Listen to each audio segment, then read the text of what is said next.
지난 우리가 2주간 계속해서 하나님 나라에 대한 말씀을 나누었는데요. 우리가 첫 시간에는 그리스도가 이 땅에 오심으로 말미암아 이제 하나님 나라가 이 땅에 임하였고, 우리가 지난 시간에는 그러하기에 이 땅에 있는 모든 사람들은 누구보다도 가장 우선순위가 우리가 그 나라에 들어가기를 소원하고 항상 그 나라의 그 의를 강구하는 우리가 그 말씀을 나눴습니다. 우리는 계속 이어서 오늘은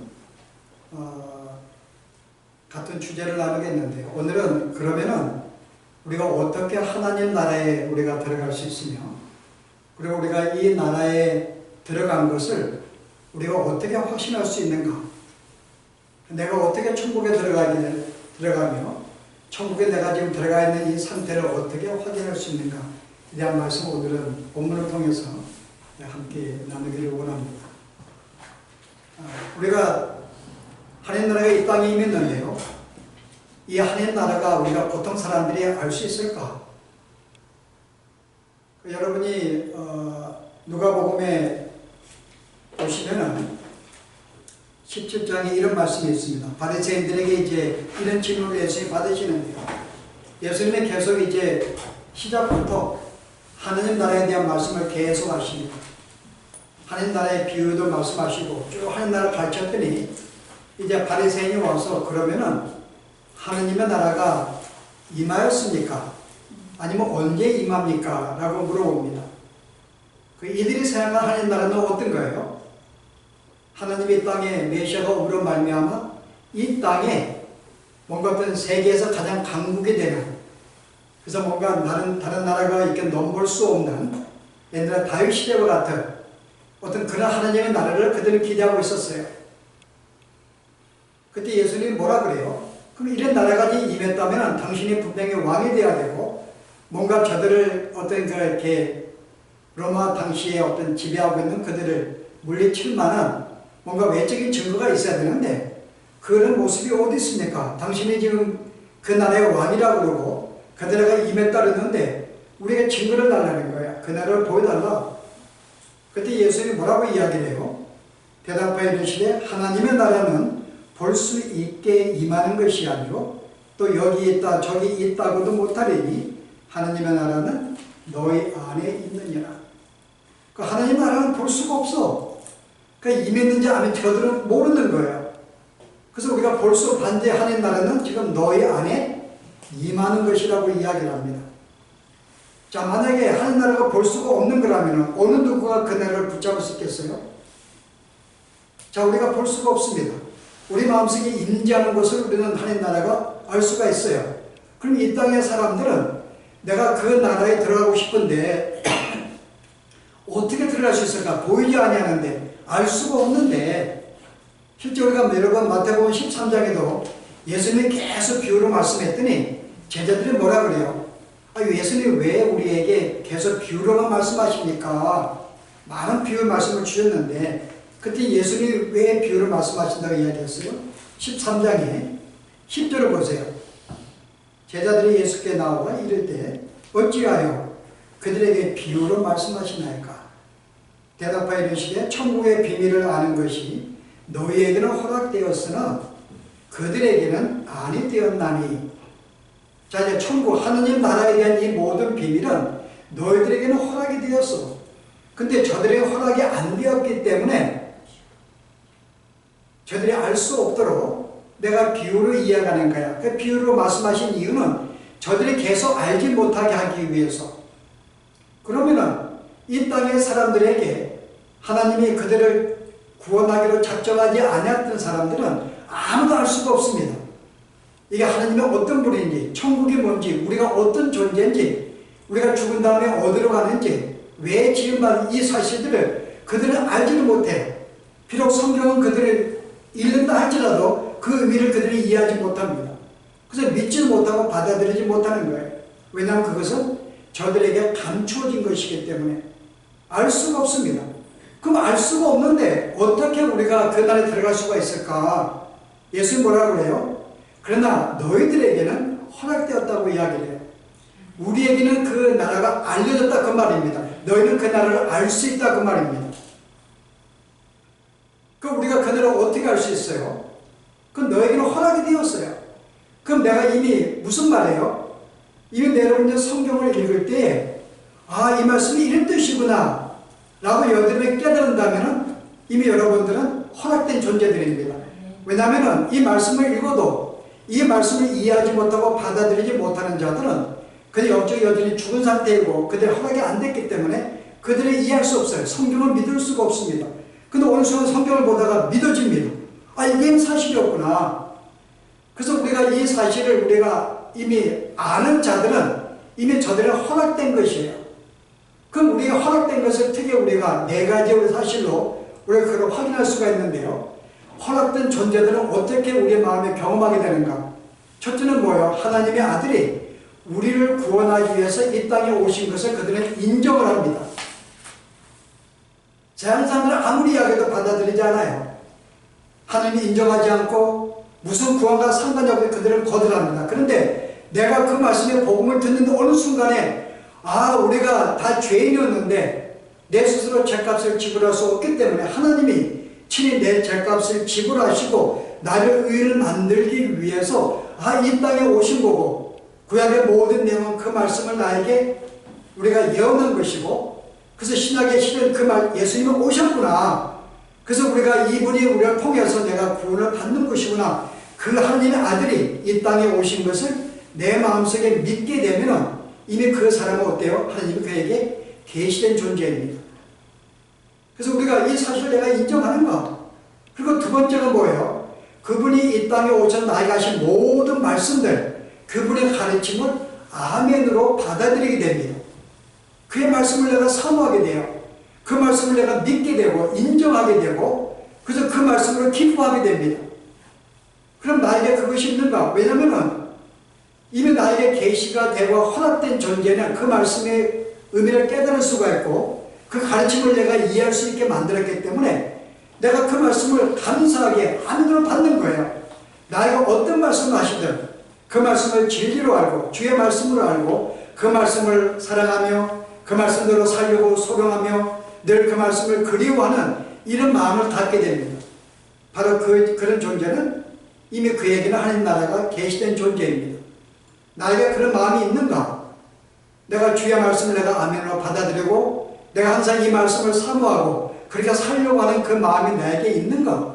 이미 그런 마음이 있다면 그는 이미 하나님의 계시가 그에게 계시된 존재이고 그런 우리가 하나님 나라에 들어온 존재인 것을 알 수가 있어요. 그리고 또 어떤 상태가 있는가 하면 성경이 인간이 어떤 존재인가를 나에게 말씀하신 모든 부분들을 나는 받아들이게 됩니다.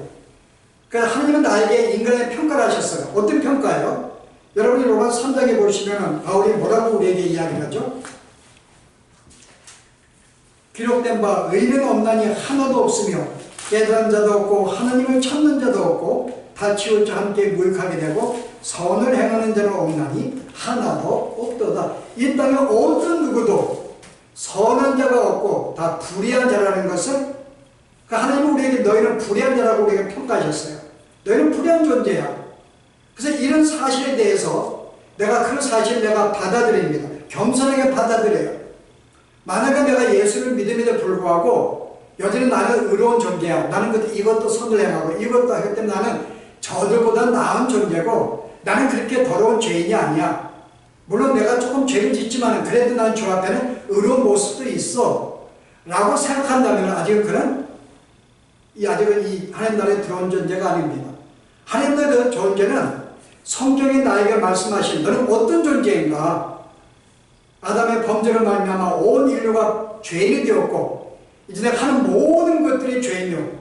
내가 아무리 선을 행하려고 소원을 해도 물론 소원도 할 수 없지만 한다 할지라도 어떤 것도 선을 행할 수 없는 하는 것마다 악을 행하고 내가 내가 마음을 존재하고 인정한다면요. 나는 이런 존재구나. 그래서 주 앞에 주님 나를 불쌍해 주십시오. 나를 구원해 주십시오. 나는 도저히 내 힘으로는 선을 행해서 구원받을 수 없는 존재입니다. 주의 은혜가 아니면 나는 구원을 얻을 수 없는 존재입니다. 나를 불쌍히 여기시고 그래서 겸손한 마음으로 내 자신을 주 앞에 내어놓고 그의 긍휼을 구하는 이런 자의 모습을 내가 갖는다면 이미 그는 하나님 나라에 들어온 존재라고 우리 믿을 수 있습니다. 왜냐하면 여기 들어온 존재는 그것을 내가 인정하기 때문에. 그리고 한 가지 우리가 마지막은 뭔가 하면은 여러분 누가복음 보시면은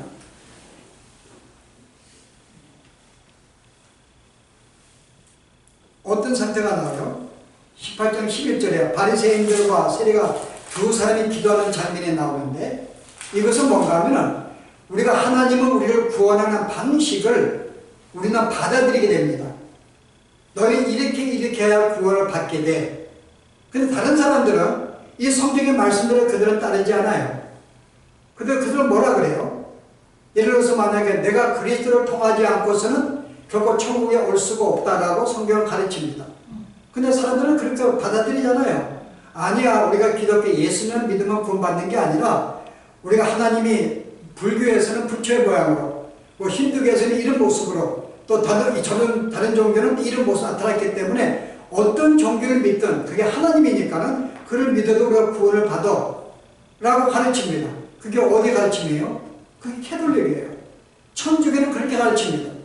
천주교는 교회 외에 다른 모든 종교들도 하나님이 그 못 나타났기 때문에 모든 종교는 구원을 받을 수 있다고 이야기해요. 또 캐톨릭은 뭐라고 이야기합니까? 우리는 예수님 믿는 것뿐만 아니라 우리는 그것이 아닌 우리가 어떤 이 성찬, 성례, 내가 그들은 뭐라 그래요? 우리는 세례라고 그러고 영례? 영세로 받음으로 구원할 수 있다 그래요. 그리고 또 뭐라 그럽니까? 그들은 선을 이 땅에 행함으로써 내가 선을 행함으로 구원을 받을 때 이야기를 합니다. 성경에 어디 그런 말씀이 있어요? 그 성경에 이렇게 분명하게 말씀이 예수님 외에는 구원을 받을 수 없음을 이야기함에도 불구하고 그들은 자기의 어떤 성격을 조금 더해서 적당하게 이런 방법도 있고 저런 방법도 이야기를 해요. 그러나 오늘 하나님의 나라가 우리에게 계시된 존재들은 하나님의 구원 방식을 그대로 알고 그것을 인정하게 됩니다. 그리스도 외에는 구원을 받을 수가 없다. 근데 오늘 여기 바리새인이 뭐라 그래요? 바리새인 서서 따로 기도하여 이르되 하나님이여 나는 다른 사람들 곧 토세 불에 간음을 한 자들과 같지 아니하고 이 세례와도 같지 아니함을 감사하나이다. 나는 일에 2번씩 금식하고 또 소득의 11조를 드리나이다. 이 사람은 지금 뭐예요? 내가 저 사람과 틀려. 나는 이렇게 행함으로 말하면 나는 선한 존재야. 나는 의를 행한 자야. 나는 의로운 존재야. 그리고 나는 내 힘으로 내가 의를 행함으로 계명을 지킴으로 내가 구원을 받을 수가 있어 라고 이야기하는 거죠. 근데 오늘 성경은 우리에게 뭐라 그래요? 그리스도 외에는 그를 믿는 것, 그가 나를 위해서 죄를 사하시고 나를 그로 말미암아 의인으로 만들어진 이것으로 말미암아 내가 하나님의 자녀가 되고 구원받는 사실을 가르치고 있는 이 사실을 나는 받아들입니다. 내가 이 사실을 받아들이는가? 그러면 그 사람은 이미 하나님의 나라가 그에게 계시된 존재입니다. 그래서 우리는 크게 성경의 4가지의 사실 통해서 내가 하나님 나라가 내가 지금 들어간 존재인가를 내가 알 수가 있습니다. 뭐예요? 하나님 나라가 예수님께서 하나님이 이 땅에 인간의 모습으로 오셨다는 것을 내가 나의 마음속에 의심 없이 인정을 하게 되고, 그리고 그분이 오셔서 나에게 가르친 모든 말씀들을 내가 기쁨으로 감사한 마음으로 그 말씀을 사모하고 지키려고 순종하고 그 말씀을 아멘으로 받아들이는 내 삶이 있다면 그런 바로 하나님 나라에 계시던 존재이고요. 또 하나가 뭐예요? 내가 하나님의 구원 방식을 그들을 인정합니다. 하나님 나에게 주신 이 모든 말씀, 너는 죄인이야. 이 사실을 받아들이고 평가하면 겸손하게 주 앞에 은혜를 강구하면서 나에게 제시한 구원의 방식을 그대로 인정하고 예수님을 통해서 구원받는 걸 믿고서 내가 그분을 붙잡는 이런 모습이 나에게 있다면 오늘 성경은 너희들은 이미 하나님 나라가 계시가 되었고 너희는 그것을 받아들이게 되었고 지금 너희는 하나님 나라에 들어온 자라고 이야기하는 거예요. 만약에 우리에게 이런 4가지 사실이 우리에게 없다. 여전히 내가 말씀을 사모하는 마음도 없고 그 말씀에 순종하는 마음도 없고 내가 하나님의 아들로 오시고 내 마음을 받아들일 수가 없고 여전히 내가 온전한 죄인 것을 내가 인정하지 못하겠고 구원의 방식이 여러 많은 방식이 있다고 내가 알고 있다면 아직은 그 사람은 하나님 나라가 감춰진 존재들입니다. 자, 그럼 우리가 그 다음 생각할 것은요, 그러면은 내가 이걸 통해서 내가 주의 나라가 온 것을 확신할 수 있습니다. 그럼 한 번 더, 그럼 내가 그 나라에, 내가 하나님 나라에 들어온 것을 어떻게 내가 확신할 수 있을까? 내 마음속에 내가 증거로 볼 수가 있을까? 아, 이 사람은 진정으로 하나님에 들어온 사람이야. 여러분, 무엇으로 증거를 볼 수 있겠어요? 그게 오늘 봉독한 내용이 우리에게 말씀하는 내용입니다. 우리가 어떻게 확신할 수 있을까? 나는 하나님 나라에 들어온 존재인가? 나는 천국 백성인가? 아니면 나는 아직은 하나님 나라에 밖에 있는 존재인가를 오늘 봉독한 내용은 우리에게 뭐라고 이야기해요? 말씀 한번 보십시오. 하나님 나라는 먹는 것과 마시는 것이 아니요 오직 성령 안에 있는 의와 평강과 희락이라. 자, 당시 앞에 14장에 고린도 교회가 문제가 있었습니다. 어떤 문제가 생겼어요? 고린도 교회가? 그들이 먹고 마시는 문제로 교회가 갈등이 생겼어요. 자, 첫째 문제는요, 우리가 안식일을 지켜야 되는가 주일을 지켜야 되는가 문제가 있었습니다. 여전히 유대인들 그리스도인들은 안식일을 지켜야 된다. 하나님께서 구약에서 안식일을 말씀하셨어. 그랬더니 이방인 그리스도는 뭐라고 이야기해요? 무슨 날이야? 그날은 주님이 벌하신 날이 주일이 이게 옳은 날이지. 우리가 생명의 주님이 벌하신 그날을 기념하고 지키는 게 옳은 게 아니냐. 그래서 우리가 한 교회 내 우리가 사람들이 나누게 됩니다. 안식일을 지켜야 된다. 그 다음에 주일을 지켜야 된다. 자, 여러분 뭐가 중요해요? 여러분 생각에 어느 게 지키는 게 옳다고 생각을 해요? 주일입니까? 안식일입니까? 나중에 바울이 그래요. 날이 왜 중요해? 모든 날이 주의 날인데 내가 어떤 날을 잡아 정하든 무슨 상관을 가르치는데요? 그러나 이들은 아직은 그런 진리를 온전히 그렇게 깊이 이해하지 못했어요. 근데 이들은 지금 뭘 말하고 있는 거예요? 어떤 하나님의 나라를 무엇을 내가 지키느냐 지키지 않느냐로 그들은 이 하나님 나라를 생각했다는 거죠. 하나님 나라는 무엇을 하는가 하지 않는가의 문제가 아닙니다. 눈에 보이는 문제가 아니에요. 아, 내가 주의를 지켜. 아, 주의를 지키는 사람들이네. 그 나는 주의를 지키겠던 나는 성도야. 안식을 지키는 사람은 저 사람은 성도가 아니야. 라고 말할 수 없다는 거죠. 왜냐하면 눈에 보이는 게 아니기 때문에. 근데 우리가 안식일을 어떤 날을 내가 지키네 안 지키네 문제는 그는 눈에 보이는 것이 아니고 상관이 없습니다. 보이는 것들이에요. 그것은 기독교는 아니라는 거죠. 그게 기독교 아니야. 왜 기독교를 무엇을 하고 하지 않는 것, 눈에 보이는 것은 너희는 그것을 가지려고 그러느냐. 그게 기독교가 가르친 게 아니라는 거죠. 그러면 또 하나 다른 문제는 아니에요. 그러면 어떤 사람은 어떤 이 기독교의 의식과 양식을 강조합니다. 내가 예배할 때 이렇게 예배해야 되고 기도할 때는 이렇게 예배한다. 여러분 많이 있죠. 우리 생각에도 기도할 때는 무릎을 꿇고 기도해야 된다. 기도할 때는 눈을 감아야 된다. 근데 어떤 사람은 내가 누워서 기도하기도 해요. 어떤 서서 기도하기도 하고 어떤 걸어가며 기도하기도 합니다. 그러면 그것은 기도가 아니라고 이야기해요. 양식이 마땅히 너는 겸손하게 무릎 꿇고 눈을 감고 기도해야지. 왜 눈을 뜨고서 왜 걸어가면서 왜 편하게 누워서 기도하는 그 기도가 아니지. 그 성경에 가르쳐진 기도의 어떤 양식이라든지 의식을 강조하는 자들이 있어요. 마치 그게 기독교인 것이냐. 그래서 내가 기도할 때 누워서 기도하면 인정하지 않습니다. 너는 성도가 아닌 것 같아. 진짜 네가 믿는 자라면 그렇게 기도할 수가 없지. 진짜 수건받은 자는 마땅히 눈 감고 무릎 꿇고 해야지. 겸손하게. 그렇게 이야기를 해요. 그 바울은 뭐라 그래요? 아니 어떻게 눈에 보이는 것으로 너를 하나님 나라를 내가 판단하려느냐. 눈에 보이는 게 아니야. 외적으로 어떤 그릇이 기독교가 아니라는 거죠. 또 어떤 문제가 나왔어요? 먹고 마시는 문제 나왔어요. 로마 교회가. 왜냐하면 당시에 모든 시장에 나와 있는 모든 이 어떤 물건을 파는 물건들은 당시에 많은 신들이 로마들을 섬겼기 때문에 그들 앞에 신 앞에 제사를 드리고 그 물건을 꺼내 시장에 내놓습니다. 그 시장에 나와 있는 모든 물건들을 거기다가 자기들의 우상 앞에 제사를 드린 것들이에요. 그래서 어떤 교인들은 유대인 그리스도인들은 그거 먹을 수가 없다. 그거 사서 먹으면 안 돼. 어떻게 그걸 먹을 수가 있냐. 우상 앞에 드린 것인데. 그러나 당시 이방인 그리스도인들은 뭐라 그래요? 아니 그게 어떤 신들이 하나님 외에는 신들이 없는데 잠시 그 앞에 놓여서 의식하였던 왜 그 물건이 왜 더러워졌어? 부정한 거 아니야.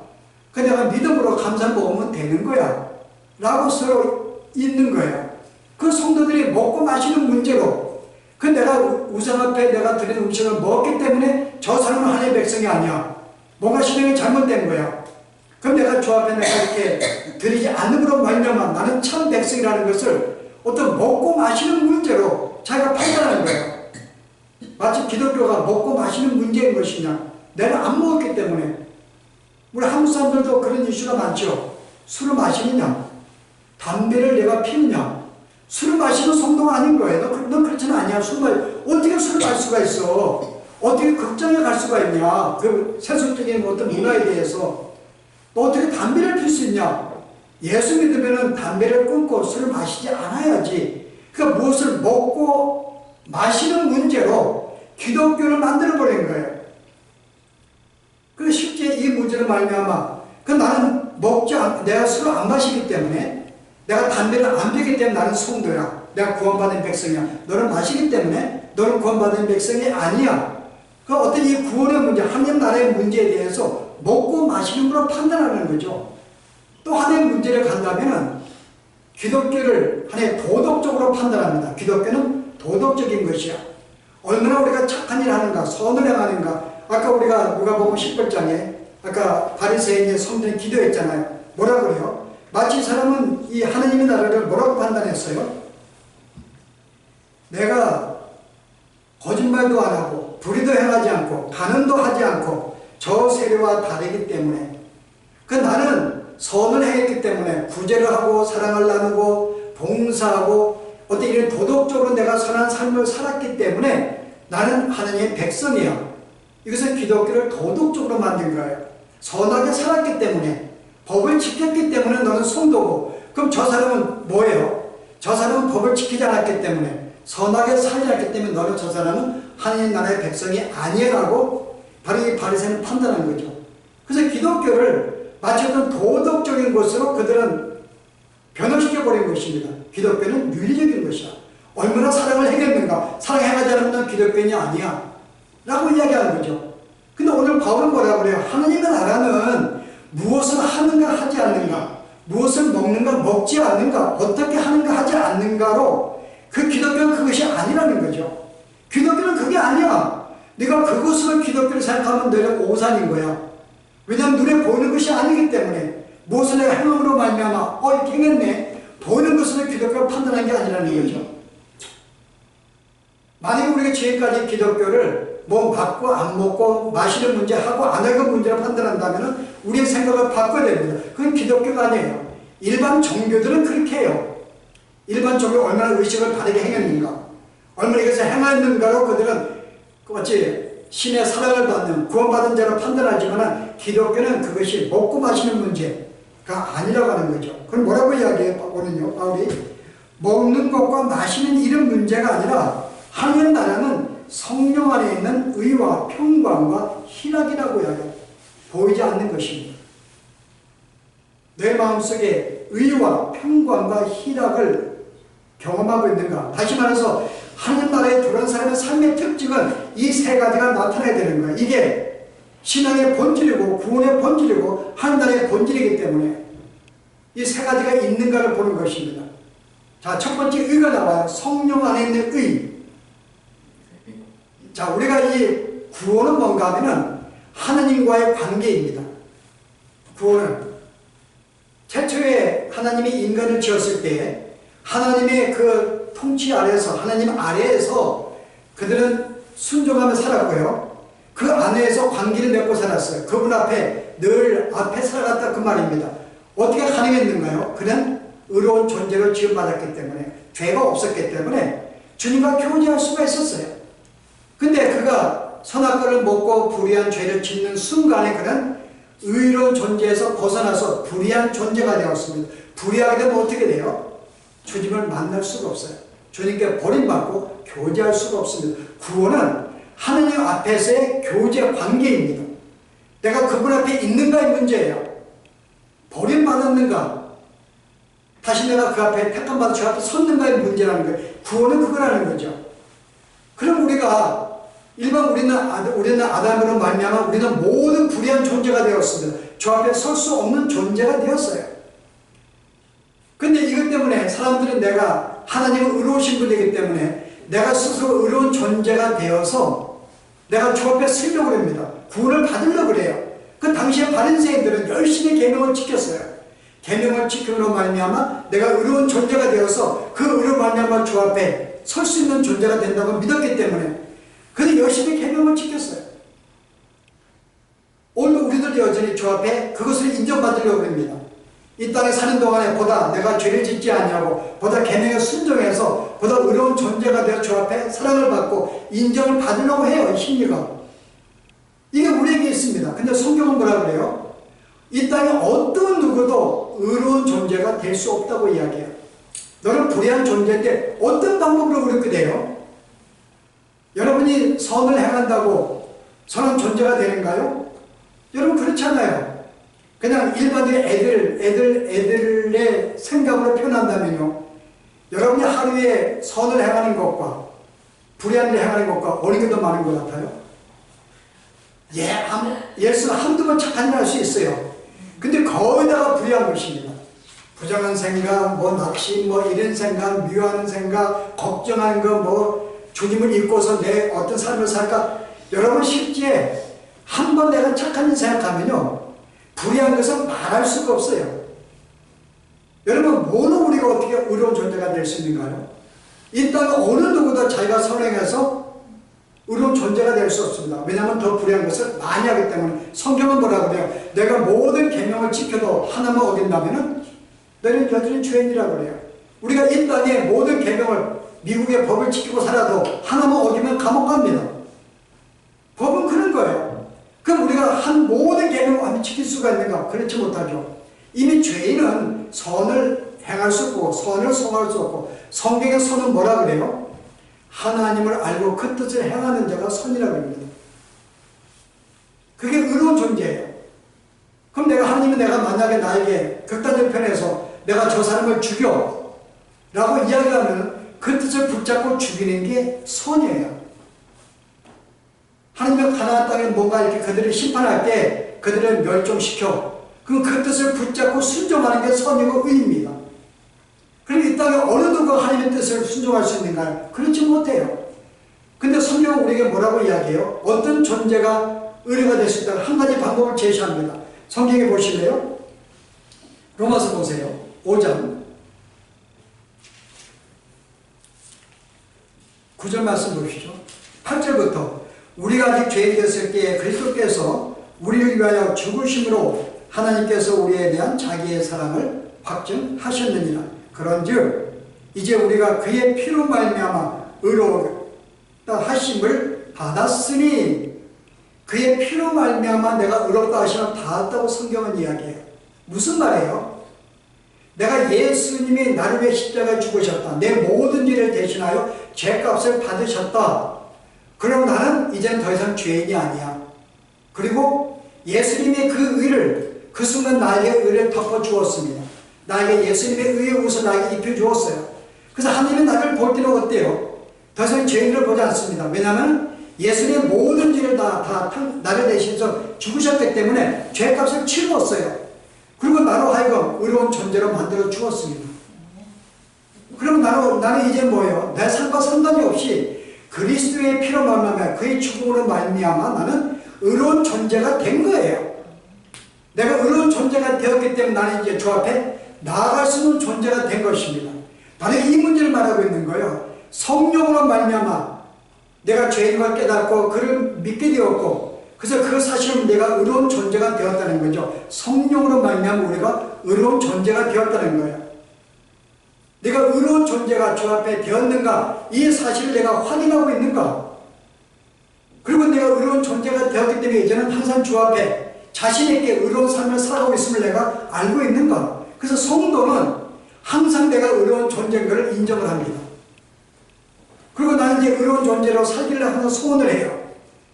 이 땅에 사는 그런 삶을 소원하고 항상 그런 길을 선택을 합니다. 바로 이거죠. 네가 의로운 존재가 되었는가. 이 의는 눈에 보이는 게 아니에요. 내가 입으로 고백해서 내 마음속에 갖게 된 의라는 것은 어느 누구도 알 수가 없습니다. 그러나 하나님은 알아요. 네가 의로운 존재인 것을. 오늘 이 의의죠. 네가 의로운 존재인가. 하나님 나라는 이거야. 의로운 존재가 되어서 그 앞에 날마다 그 앞에 설 수 있고 교제할 수가 있고 이제 그에게서 버림받지 않는 존재, 다시 부름받은 존재가 된 것을 날마다 확인하며 사는 존재, 바로 이것이 바로 의라는 거죠. 두 번째는 뭐예요? 의와 평강과 그 다음에 당연히 나타난 결과입니다. 내가 하느님 앞에서 내가 의로운 존재가 됐다고 확인하고 그 앞에 설 수가 있다면요, 평강을 누릴 수밖에 없어요. 저는 항상 불안했어요. 주 앞에 나아갈 수 없고 저 버림받은 존재이기 때문에. 그리고 제사를 드려도 주님이 나를 받으실까? 구약시대 만사님이 제사를 드려요. 제사를 안 받으시면 그들은 어떤 삶을 항상 주 앞에는 항상 마음이 불안했어요. 그건 내가 이제 의로운 존재가 되었기 때문에 나는 담대함을 가지고 주 앞에 나아갈 수가 있고 내가 주님과 더불어 화평을 누릴 수 있는 이제 그런 삶을 갖게 되었습니다. 그래서 의로운 존재라는 것이 내가 마음속에 확신을 하고 내가 그런 존재가 되었다면 마음의 어떤 이 화평은 당연히 따라오는 결과예요. 여러분 내 마음속에 불안함이 있고 초조함이 있고 여러분 그런 마음이 있다면 그 사람은 구원받은 존재가 아닙니다. 구원받은 존재는 내 마음에 너무나 평안한 거예요. 이 하나님의 존재는 내가 주 앞에 구원받은 주의 자녀가 되었는데 뭐가 걱정이냐 그 말이에요. 마음의 평강이 주 앞에 나갈 때 어떤 걱정도 없습니다. 옛날에 그 마틴 루터가 이 사실을 깨닫게 되네. 어때요 여러분? 그가 계명을 지켜서 구원받으려고 그렇게 예를 썼어요. 그 날마다 그는 죄를 짓기 때문에 항상 불안했어요. 그래서 하나님께서 그는 길을 걷다가 하늘에 번개가 치면 어떻겠다고요? 항상 발 속에 숨었어. 혹시 하나님은 나에게 이 지은 죄 때문에 나를 벌하지 아니할까? 항상 걱정과 근심이 있었어요. 왜냐하면 그는 주 앞에 의로운 존재라는 것을 알지 못했기 때문에. 그래서 그런 계명을 지킴으로 말미암아 의로운 존재가 됨을 믿었기 때문에 계명을 지키지 못해서 늘 마음에 불안한 거죠. 근데 우리가 그의 피로 말미암아 의로운 존재가 되었고 이제 내가 어떤 삶을 살든 상관없이 나를 의로운 존재로 보시기 때문에 내가 당당하게 주 앞에 나아갈 수가 있고 여러분 그렇다는 마음속에 그분과 늘 평화를 누릴 수가 있는데 뭐가 걱정이냐 그 말이에요. 그래서 하나님 나라는 내 마음에 평강이 있는가를 보는 거예요. 내가 화평을 누리고 있는가? 다른 말로 화평은 화목입니다. 주님과 화목한 삶을 살고 있는가?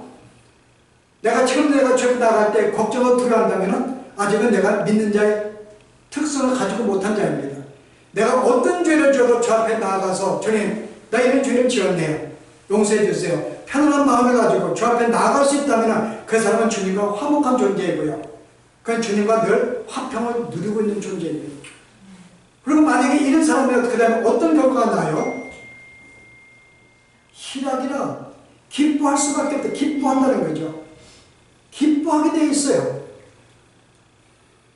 아니 여러분 내가 이미 주님과의 구원을 받은 존재가 되었고 하나님 나라의 자녀가 되었고 잠시 이 땅에 사는 건 잠시이기 때문에 이 땅의 삶이 끝나면 영원한 내가 하나님 나라에서 영원한 하나님의 자녀로서 아들로서 권세를 누리며 영광을 누리며 살아가는 이 사실을 내가 지금 발견하고 알게 되었는데 왜 기뻐할 수 있는가요? 기뻐할 수밖에 없죠. 여러분 신앙의 선배들 여러분 뭐라 그래요? 다 기뻐하고 살았어요. 그래서 바울이 뭐라 그래요? 빌립보 4장 4절에 내가 너에게 말하니 항상 기뻐하라. 다시 말하노니 기뻐하라 그럽니다. 왜냐하면 우리에게 이미 주어진 구원이 있고 주님과 화목하게 되었는데 이 땅에 사는데 뭐가 문제냐 그 말이에요. 어떤 것이 삶의 문제라 그거는 상관이 없어요. 그러요. 영원한 우리의 가장 본질의 구원의 문제가 영원한 생명이 되었고 그리고 이 땅에 사는 하나님의 내가 보호와 지킴 속에 그의 공급함 속에 늘 주님과 동행한 삶이 살아가고 있는데 뭐가 걱정이에요? 기쁨과 감사함밖에 있을 수 없죠. 오순절날 성령의 충만이 임할 때에 제자들에 나타난 증거가 뭐였어요? 성령의 충만이 임할 때 그들이 그것을 보고 있는 사람들이 뭐라고 평가했어요? 저들의 술 취했는가 보다. 여러분 무슨 말이에요? 기뻐하고 감사하는 건 너무나 기뻤던 거죠. 제가 술이 마시는 저런 모습을 보이는가 보다. 여러분 믿는 자의 특성은 여러분 사도들이 복음을 증거하도록 오게 갇혔습니다. 그들이 기쁨으로 찬양해서 주님을요 감옥에 가도 바울이 뭐라 내가 지금까지 수십 년간 내가 감옥에 갇히고 굶주리고 헐벗고 강도의 위험과 수많은 죽음의 위험을 당했음에도 불구하고 나는 뭐예요? 늘 주 앞에 감사했다 그래요. 자기가 받은 이 어떤 존재를 알기 때문에 나는 하나님의 자녀입니다. 천사보다 더 높은 내가 권세와 내가 어떤 지위를 갖게 되었는데 왜 기뻐하지 않나 그 말이에요. 여전히 내가 주님을 믿고 살면서 내 마음속에 기쁨이 없는가? 늘 분하고 초조한가? 여러분 그건 뭐예요? 아직은 구원받은 표시가 없는 존재입니다. 네가 한 나라에 속했는가? 내가 한 나라의 존재인가? 그것은 기쁨이 마땅히 나타나야 돼요. 그래서 5장에 여러분 보시면은 바울이 종합적으로 우리에게 이런 이야기를 하는데요. 로마서 5장 보세요. 1절에 그러면 우리가 믿음으로 의롭다함을 받았으니 자 너희는 주 앞에 당당히 설 수 있는 존재가 되었고 이제 주 앞에 버림받은 존재가 아니라 주님과 늘 동행할 수 있는 그런 존재가 되었으니 우리 주 예수 그리스도로 말미암아 하나님과 화평을 누리자. 뭘 두려워하냐 주 앞에 나아가는데 기쁨으로 누리자. 화평을 평화를 누리자 그 말입니다. 또한 그런 말미암아 우리가 믿음으로 서 있는 이 은혜에 들어갔음을 얻었으니 하나님의 자녀가 되고 평강을 누렸으니 하나님이 영광을 바라고 즐거워하느니라. 평강을 누렸으니 이제는 내가 즐거워하느니라. 바울은 핵심적인 복음을 이야기하는 거예요. 내가 의로운 존재가 되었으니 주님과 화평을 누리고 그러므로 뭐예요? 기뻐하고 즐거워하자. 이뿐 아니라 우리가 환난 중에도 즐거워하느니 환난 중에도 어떤 이 땅의 삶에서 환난을 당해도 재물에 어떤 손상을 당해도 병을 들일수에도 불구하고 어떤 우리가 고난 속에 있다 할지라도 뭐예요? 바울은 내가 환난 중에도 기뻐하라고 이야기합니다. 왜냐하면 우리는 어떤 이 땅에 어떤 환난이 우리에게 기쁨 뺏어갈 수가 없어요. 영원한 생명을 누가 뺏어갈 수 있는가요? 한 번 구원은 영원한 구원인데 이미 내가 주님을 믿음으로 구원을 얻었는데 이 땅에 잠시죠. 저도 40년 전에 젊을 때가 있었거든요. 여러 마찬가지죠. 그게 엊그제예요. 보면. 저는 미국 온 지가 엊그제 같아요. 근데 이제는 이제 주님을 제가 바라보고 있거든요. 이게 언제인가. 한순간 늙어버리더라고요. 그래도 한동안은 젊음을 자랑하고 있었는데 이제는 자랑할 게 없어. 얼굴을 볼 때마다 이게 내 모습인가 할 정도로 자랑할 수가 없습니다. 인생 그 말이죠. 베드로가 뭐라 그래요? 인간이 무엇이냐? 아침에 있다가 없어질 안개와 같다 그래요. 솔로몬 뭐라 그래요? 모든 것이 헛되면 헛되니 모든 것이다.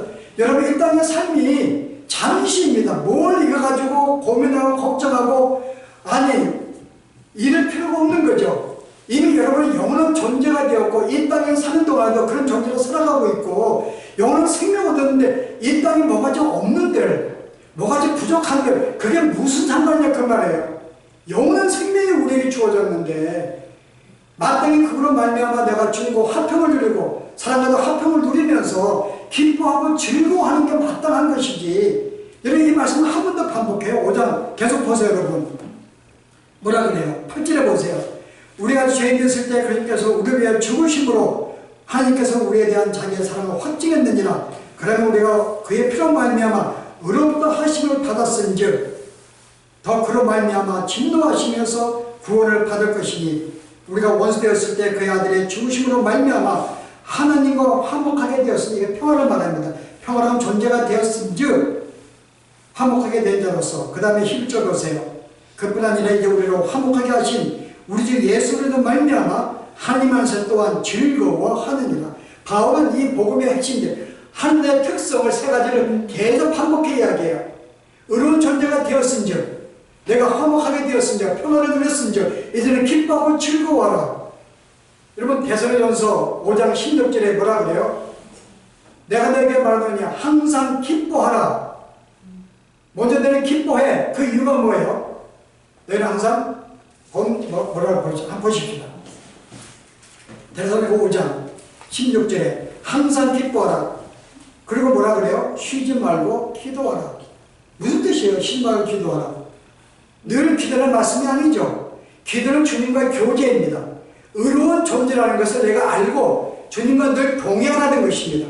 동행하는 자체가 기도예요. 여러분 우리가 항상 교제하는데 왜 기뻐해요? 너희는 의로운 존재가 되어서 항상 주 앞에 교제하는 관계가 되었으니 그 다음 뭐래요? 범사에 감사하라. 주님과 화평을 누리고 화목하게 되고 더 이상 두려움 없는 관계가 되어서 화목하게 되었으니 너희는 뭐예요? 범사에 모든 일에 감사하는 거죠. 성경은 항상 이 세 가지를 항상 규정합니다. 기뻐하고, 항상 내가 주 앞에 동행하고, 항상 감사하고. 만약에 이런 세 가지 특성이 우리의 삶에 없다면 우리는 구원받은 자가 아닙니다. 내가 만약에 하나님 나라에 들어왔다면 마땅히 이런 하나님 나라의 특성인 이 세 가지의 모습이 우리에게 나타나야 되고, 이것을 보이지 않는 거야. 다른 사람이 알 수 없는 거야. 너희 마음에 임할 때까지 너희는 이 사실을 내가 경험하고 있는가? 이 사실을 경험하고 있다면 너희는 이미 하나님 나라에 들어와 있는 천국 백성이라고 이야기하는 거예요. 우리가 오늘 이 말씀을 다시 우리는 우리의 삶을 되돌아볼 필요가 있습니다. 내가 하나님 나라의 백성인가? 내가 주에 들어왔는가? 내가 이를 위해 내가 세 가지 내가 그 나라에 들어오기 위해서 세 가지 특성, 하나님의 가르침을 아멘으로 받아들이고, 그의 아들이 이 땅에 유통한 것을 내가 인정을 하고, 그의 말씀을 붙잡고, 죄인 것을 알고, 그의 십자가를 붙잡고 있는 것이 내가 분명한가? 그리고 들어온 백성으로서 내가 항상 모든 삶 가운데, 물론 순간순간마다 이 땅에 사는 동안에 어떤 이 땅의 삶으로 순간 어려움도 있고 고통도 있고 불안한 건 있지만은 근본적으로 나에게 어떤 것이 있어요? 항상 마음에 기쁨이 있고 감사가 있고 항상 주 하나님과의 화평한 관계 속에 있다면은 내가 구원받은 백성을 내가 알면서 다시 한번 이런 삶을 살고 있는 확인하고 늘 이 땅에 사는 동안에도 이런 세 가지의 삶의 특성이 우리의 삶 가운데 끊이지 아니하도록 그러기를 바랍니다. 기도하십시오. 오늘 우리로 하여금 하나님 나라에 어떻게 들어올 수 있는가? 그리고 이미 내가 하나님 나라에 들어온 존재로서 어떻게 그것을 알 수 있는가? 하나님 나라는 먹고 마시는 것이 아니라 눈에 보이지 않는 내 나라에 임한 나라로서 내 마음에 참된 의로운 존재로 늘 주 앞에 서 있으며 늘 주님과 화목하고 교제하며 주님이신 그대로 말미암아 감사하면서 늘 즐거워하는 이 삶이 참된 하나님에 속한 백성의 삶인 줄 알고 이제부터 우리가 이 땅에 사는 동안에 이와 같은 삶을 늘 우리의 삶 가운데 나타나며 사기를 소원합니다. 이러한 축복 허락하심을 감사하며 예수 이름으로 기도합니다.